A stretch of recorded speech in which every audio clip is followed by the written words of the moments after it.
Welcome to Soundproof, where your host Shari Pine takes you backstage, down front, and behind the scenes for a look at some of entertainment's hottest musicians, producers, engineers, and other people out there on the scene today.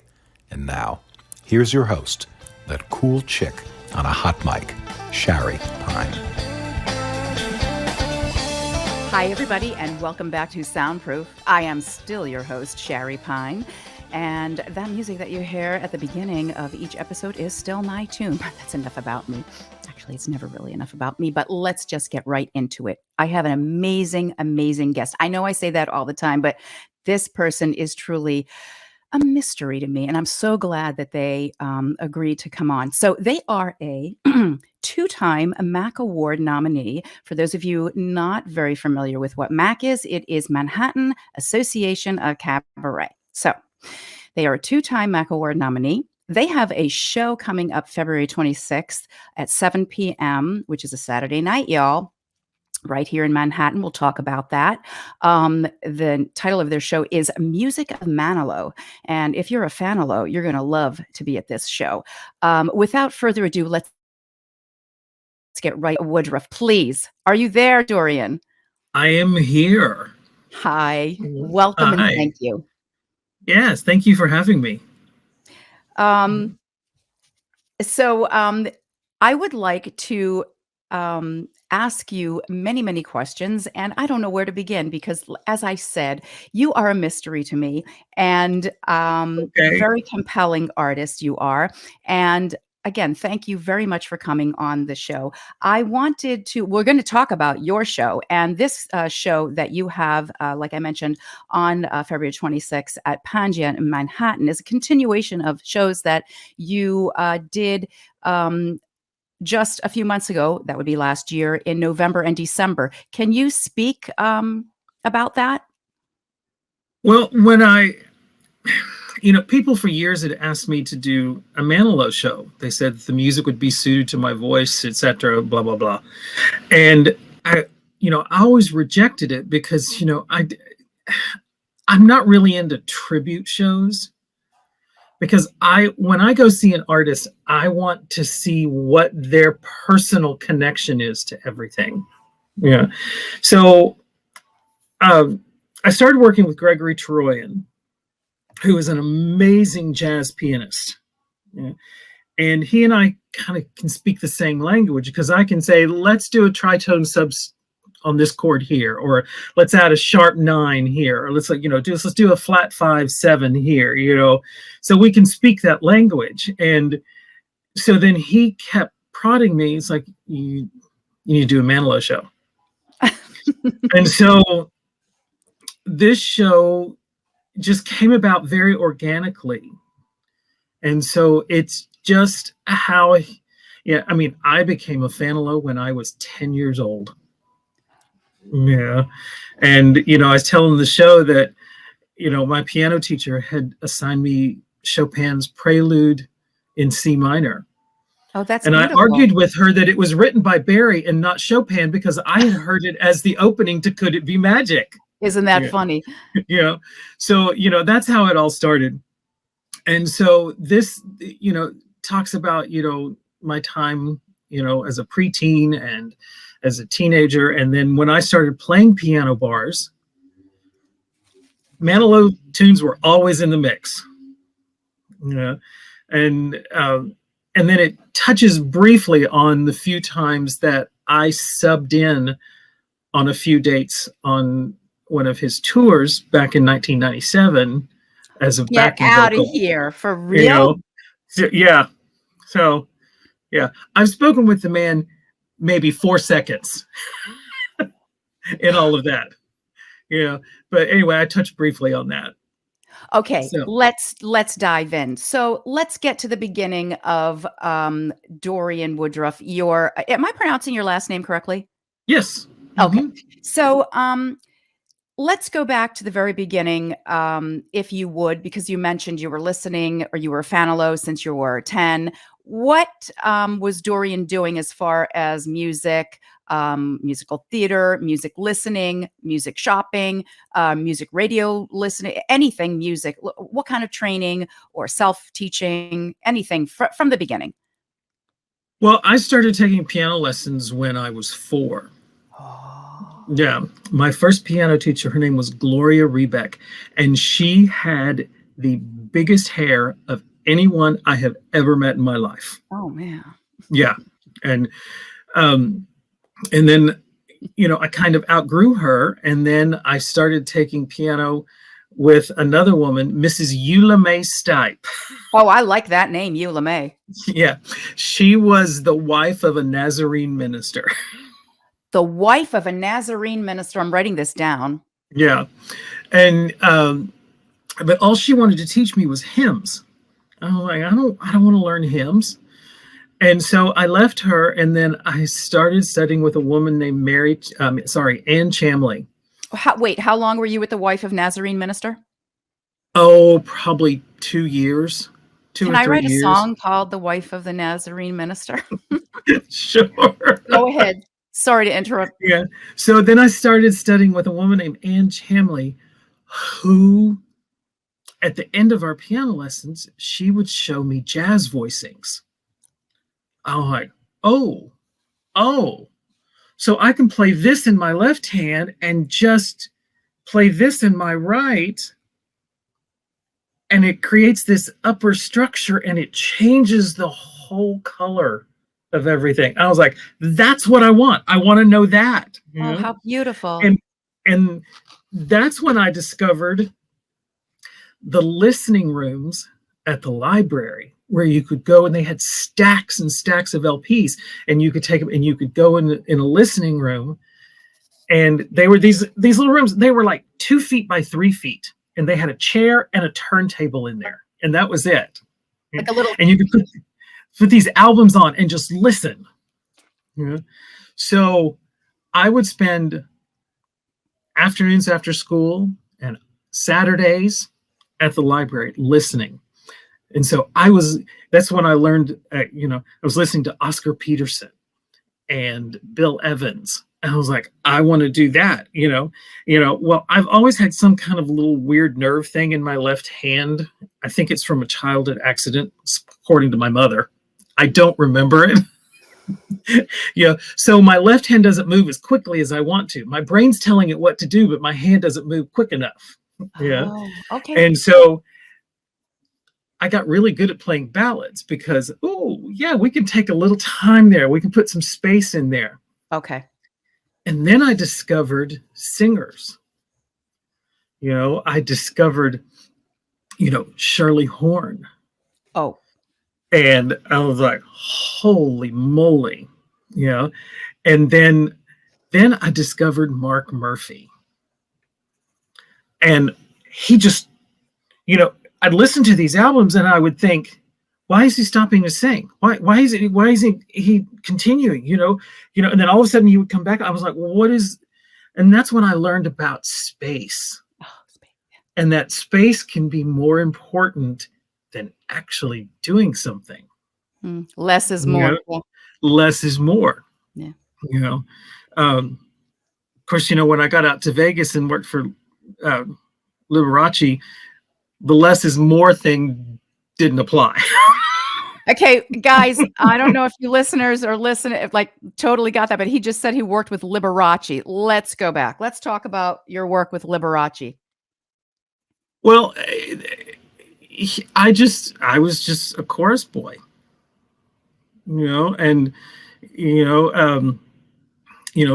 sometimes you'd drive a car on, sometimes you'd be in a number, sometimes you'd just sit back and do whatever in the show. And so, yeah. But you went to Vegas on a whim, or you knew that there was this gig, or I auditioned for a show blind. I didn't know what it was.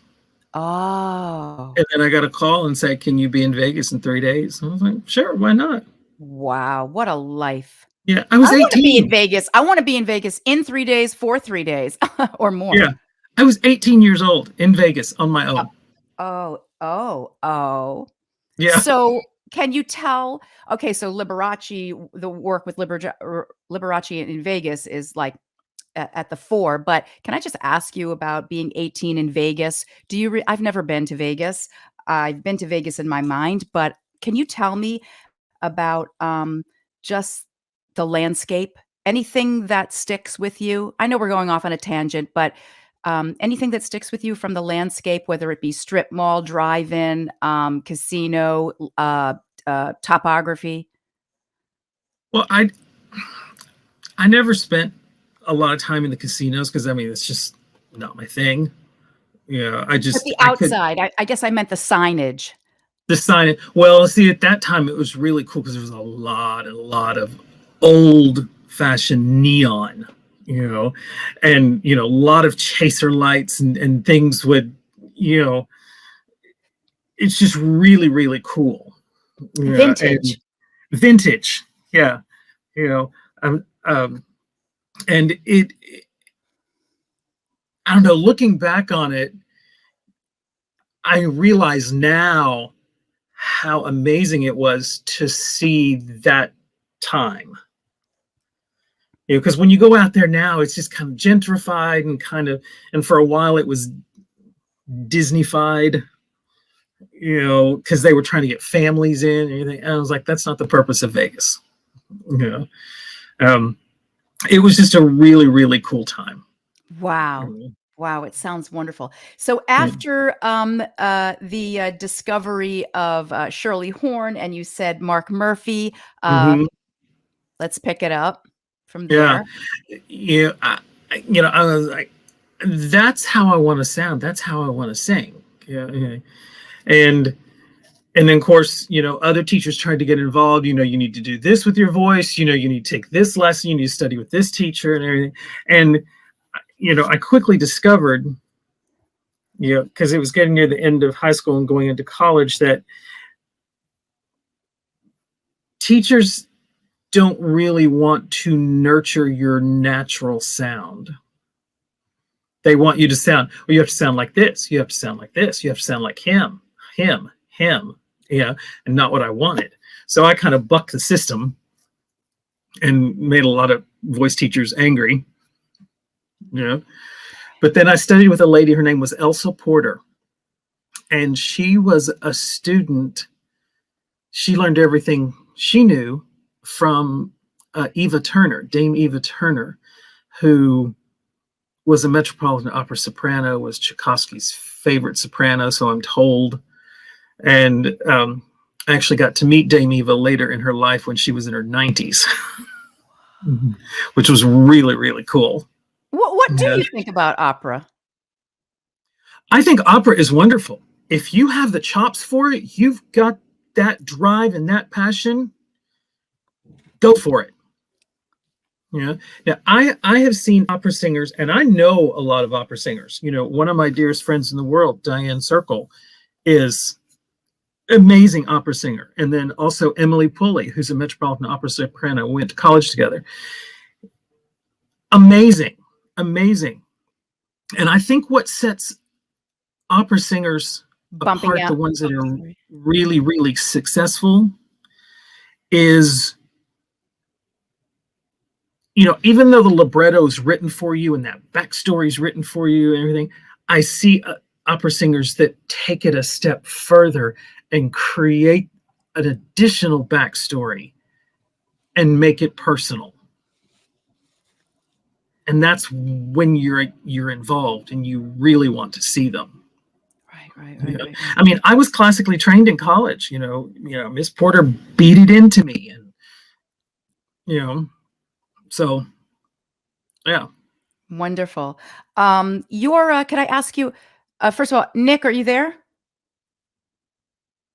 Yeah. Okay, because I just heard a little bumping out. We're good? Yeah. Okay. I wanted to ask you, you're a native of Tennessee? Where? No. I lived in Tennessee for 15 years. Okay. All right. Yeah. Which, sometimes this Southern accent slips in and out, and, and living there for 15 years, I know some, some Southern isms that, good old Southern women taught me, where, you feel like you've been served the most delicious croissant when you've been actually served a crap sandwich.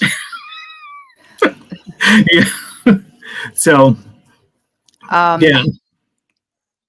I want to do a little fun thing here, if we can. I call it the soundproof rapid fire round, where I mention a word or two, and you, off the top of your head, mention a word or these things, or whatever, how you would describe it. For example, I would say,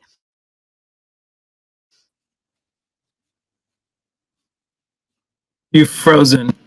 yeah, it is frozen. Not frozen owl. No. The screen froze. Yeah, So yeah, I yeah. didn't hear what you said. I'm teasing you. Yes. No. The screen has been freezing. Okay, so we're doing. You heard about the rapid fire? I'd like to do some rapid fire, a rapid fire round. So, like, for example, I'd say Sondheim, and you would say, Being alive. oh, you did a Sondheim show, didn't you?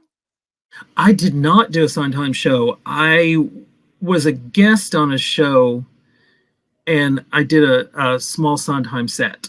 Ah, okay. Yeah. Hair the musical. Dated. Okay. Doc Martens. No. Parakeets.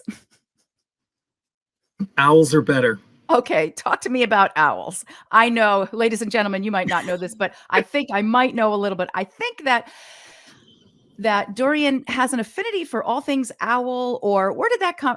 Tell us. My mother says it first started when I was about 2 years old, and we were at the zoo, and I saw an owl, and she said I wouldn't leave, and I wanted to stay there with the owl, and I wanted to take the owl home. Yeah. Of course, 2 years old, I don't remember this, but as far back as I can remember, I have always been fascinated and love owls. I just think they are incredible. And for anyone that knows me, they can tell you I have a very large collection of owls. Alive? No, but I have a friend that has 3 owls, and I go visit them up in Goshen, New York. They are majestic. Mm-hmm. Yeah. But I have over 400 owl brooches. You, Nick, is there any owl brooches, ladies and gentlemen? But I'm having a slight. Are you 400 owl brooches? You have 400 owl brooches. Where do you keep them all? I mean, we're not coming over to take them, but no, I have an idea. I have an antique map file. It's like the long, like an architectural file, like in a museum. And so I have the drawers are lined with black velvet, and so they're all in sections and everything. How often do you visit them? Daily. Do you ever change their position while you're admiring them, and move this one first and that one is now 7th position? And yeah, you do. Yeah. And then, and I just have this sweater on today because I'm here at home. But if you see me out, I always have a jacket on. And so on the lapel, there's always an owl. Yes, you're a very well-dressed man. Thank you. And then I also have a couple hundred of, let me pull one off the wall here. I have a couple hundred of these from the 60s and 70s, these giant owl necklaces. Oh, let's get closer, people. I want y'all to see. Yeah. Wow. And this is just one of many different styles, but I buy them and I never wear them. I just hang them on nails all over the house, or hanging on the corner of a painting, the frame, and I think I've seen you in real life with a brooch, like you were talking about. Yeah. There's always a brooch. So then that leads me to, okay, so because you are a collector, you are into antiques and estate pieces. Do you mind talking about that? We're talking about the owls, but what other estate pieces or what got you into collecting? If you are in fact a collector, I'm just assuming. There's so much. My mother says I border on hoarder. Oh. And I say, Mother, no. I'm not a hoarder. I am a collector because I know exactly where everything is, and everything is organized. Uh-huh. Yeah, you can walk through my house. Oh, right. No goat paths in your house. No, there's no path. No, it's clear. Okay. No, I collect fine art. I collect serigraphs and lithographs, watercolors, which I think it's just amazing for people to do a watercolor because the water can run in a direction you don't want it, but people can control that and come up with beautiful, beautiful things. Well, one of my favorite watercolorists is who passed away in 1873. Oh. His name was Alex Ballingall. And he did these amazing seascapes with ships and fishermen and stuff, and it's interesting that I like his paintings of ships when I don't like ships. I don't like being on them. So it's like the ocean. You would never take a cruise, but ships are usually painted. Yeah, I think ships are beautiful. I think they can be stunning. Yeah. Right. Oh, yeah. So you've never been on a cruise? Oh, yes. I was stuck on one for 20 days. Okay, so maybe that's why you don't like ships anymore. Or tell us about being stuck on a cruise ship or just a regular ship, or you were in the Navy? No. Yeah, right. No, I went on a cruise to Australia for a friend of mine for his birthday. And, I will say that in Australia, the Sydney Opera House was just incredible. Because when you see photos of major buildings that are landmarks, the postcard or the photo, it's like touched up and the colors are made more vibrant and everything. Okay. It's not that way with the Opera House. It's as magnificent in person as it is than you see on postcards or in photos. Wow. Just incredible. And then going inside of it, you see how the sails of the building connect together, and it's just really cool. And then I was fortunate to experience a performance of Turandot. Turandot. And and the tenor for that was from India. Just incredible, absolutely incredible. Then afterwards we went to eat where everyone had kangaroo, and I was like, I am not eating kangaroo. Wait, oh Lord. Okay, yeah. Kangaroo. That's going to be interesting. I don't know if YouTube has enough characters for me to make such a title. We're going from owls to kangaroos to being stuck on a ship. Wait, so you were stuck on the ship, but you had it was a good time in Sydney anyway, but it was a good time in Sydney. Beautiful time in Hobart, Tasmania. The botanical gardens there was stunning and beautiful, and there are all these birds, just natural birds, just flying around, just doing their thing. Yes. That was great. And then from Tasmania to New Zealand was 3 full days at sea without seeing land. Oh, so something about you get your sea legs, or then when you finally get on land, you're wobbly or whatever. Yeah, and this was in February, so it was supposed to be summer. It didn't get above 45 degrees. And that coupled with being on the wispy, windy, whipping wind ocean. No. So you haven't been on a boat ever since? No, well, that wasn't too long ago. That was it 2018 or 2019? Right. Oh. Yeah, but before that, I worked live entertainment on a boat, and that was back in the 90s. And from the 90s until I can't remember if it was 18 or 19, see, you've lost a whole year and a half with this whole thing. No, but from the 90s to 2018, no boats. No boats, because it's like basically you're in a constant state of nausea. Yeah. You know, and it's a confined, and I was like, no, no, no, no. Right, I got you.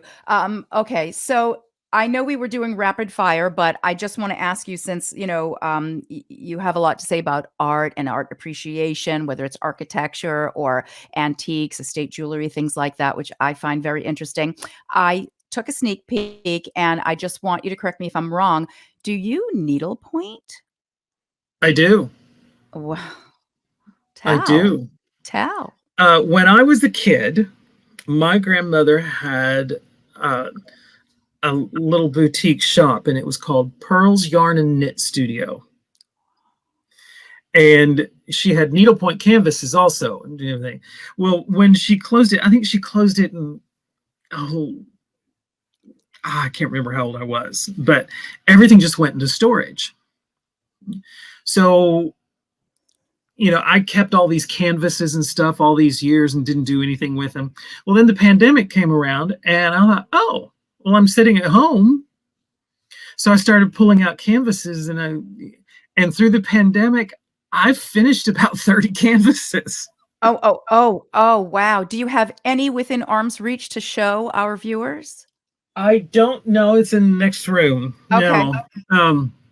Yeah, but right now I'm working on this big owl. Oh. Imagine an owl. Yeah. You know, I finished a couple other owls. A friend that lives in Connecticut, she was talking, you know, who I also work with, she was saying, oh, I have this canvas that, you know, I started and I've never finished it. I said, just send it to me. I'll finish it. Yeah. That's Turns out she started this canvas when she was pregnant with her first son, who is now 31 years old. And so she sent it to me, and in like 4 days I had it finished. What a story. Yeah. What a story. Yeah. And what she doesn't know is I sent it off to a friend of mine who's making it into a pillow, and is just going to ship it directly to her. Oh. Yeah. It's amazing how it can be like, or at least one, and then picked up like however many years later. It's everybody's, you know, it's a very poetic how different, like a generation, 2 generations or whatever had their hands on it. Yeah. And I mean, I do a little bit of knitting, a little bit of, you know, that kind of yarn, but what exactly, I never even, it was so daunting to me, especially the ring and stretching the canvas and tightening, like, and the neat, like, I don't know, I was intimidated. Well, that's stretching the canvas and putting it in the ring. That's like cross stitch or crewel work. So that's not needlepoint? That's not needlepoint. Oh, see, I have, you know, zero idea. Oh, okay. So maybe we'll talk about that on the next episode. But okay, so then needlepoint, needlepoint, hard canvas that has an imprint or a silk screen of a picture already, and then you through? You froze again. Sorry. Yeah. It's been the connection. It's a little bit windy out here on the ocean. Hang on. I'm going to grab a canvas. He's grabbing a canvas, ladies and gentlemen. This is going to be fantastic. I think that he's so interesting and less of a mystery now. Oh, here he comes. Ah. Okay. This is what I'm working on at the moment. Wow. Yeah. What part of it is already the silk screened colors, and what part have you done? You've done the owl? I've done everything you see here. Oh my. So what kind of See, thread the is owl this? was painted on the canvas, so the colors were there and everything. And this, you know, it comes in a kit. So all of the thread or the wool for the owl was already there. So wool. Yeah. And so so I finished the owl, and then for months I looked at this. Where am I? For months I looked at this like, what am I going to do for the background? Yeah. Because I just can't fill it in simply. So this has like, I don't know, 8 different stitches on it. And this is 24 by 24. So this will become a giant pillow on my bed. What do you stuff it with when you're doing pillows? I use down. Oh, I don't think that that's very common, is it? To stuff a needlepoint pillow with down? Usually maybe a silk, but a needlepoint? Wow, that is Yeah, fancy. yeah, no, every pillow I have is down. Okay, but we peasants, we don't stuff our pillows with down unless we go to, Bed Bath& and Beyond and buy a down pillow. Where do you get Well, like, do you grow geese? I mean oh no, no. I buy them online now. Oh, But used to you used to be able to go over to the design building at Lexington, and you could buy them, and um, yeah, you could buy them where they were 95% feathers and 5% down, so that they weren't as expensive. right. Because or you could get them where they were 100% eider down, which is really expensive. Um, Whoa. yeah, or you can get 90/10s, and 80/20s. So 80% like goose feathers, 20% down feathers. Yeah, speaking of shopping online, I mean, I won't even buy like, maybe I'll buy toilet paper online because it's like you can't go wrong, but I'm one of those, I need to smell it, feel it, touch it, I'm wrap it I'm the around me. same way. I am the same way. Wow. Wow. Now there's some auctions that I go to.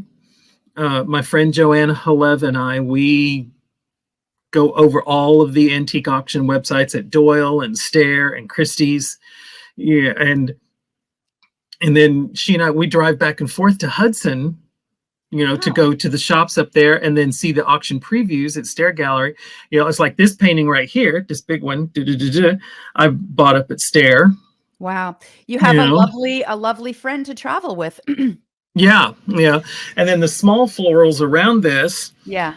are by a woman named Virginia Alford, who has passed away now. She passed away at like 103. Oh my. She lived in Albuquerque, New Mexico, and I learned of her when I was in college, and I worked part-time at an art gallery and for Mary Elizabeth Cornett.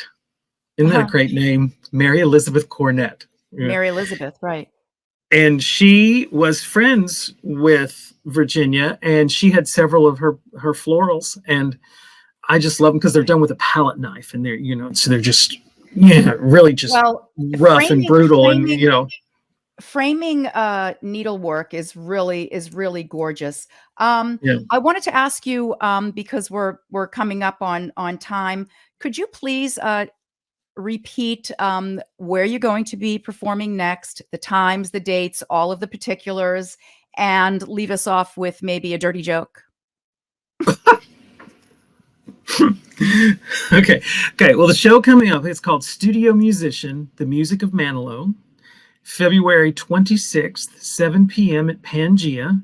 You can go on their website. I think it's pangeanyc.com and click on the date for tickets. Yeah.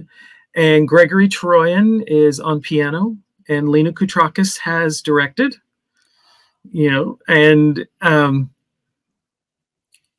And there's just a little twist to every song. I do them my way. Oh, of course. Yeah, it's like Copacabana is not a disco anthem. Uh-oh. Yeah. But was her name Lola still in your show? Yeah, it's Lola, Okay. and you've got Rico, and you've got Tony, and everything. But I've turned it into a 3-act play with an epilogue. So it's really cool. Yeah. Well, that sounds fantastic and wonderful, Dorian, for coming on the show, Soundproof. And I want to wish you a very happy new year. Thank you, and you and too. a successful, healthy new year. Thank you. And yeah, I just can't thank you enough. Yeah. And then you want a dirty joke. Oh, well, yeah. I don't mean to like throw a wrench in it, but yeah. No. I mean, I have a plethora of them. Oh God, I hope the internet doesn't bump out during this. I need a dirty joke. Ready? Here we go. How do you get a nun pregnant? Oh, how do Dress you her like an altar boy. What? What? Dress her like an altar boy. Oh my God. I don't even, why don't I get that? I'm so horrible when you heard it here, folks. Dorian, thank you very much. God You're bless welcome. you. Thank you for having me.